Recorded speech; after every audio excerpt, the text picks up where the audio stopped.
I have had clients ask me, how do I identify my limiting beliefs?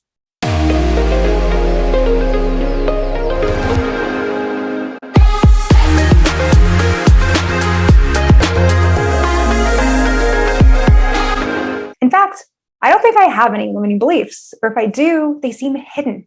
I don't understand what they are and how to find them.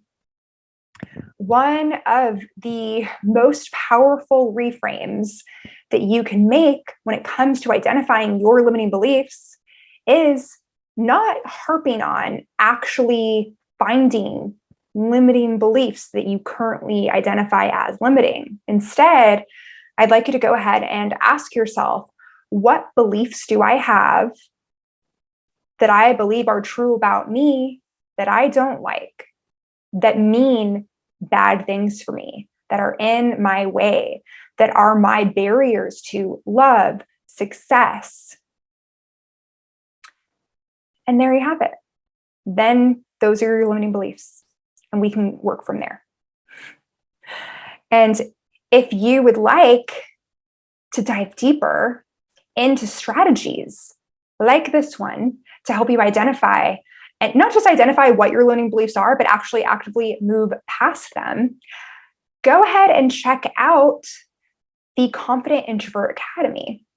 So essentially, what this 8-week self-paced, self-study course does is walks you through different mindset strategies to release, unlock your highest potential for confidence in the world that enables you to connect with people from that really empowered place and rise into leadership collectively with all of these great people of such a high caliber that you're able to meet with that newfound increased confidence. So much more becomes possible for you, but not just you, the people that you're here to impact and improve the lives of.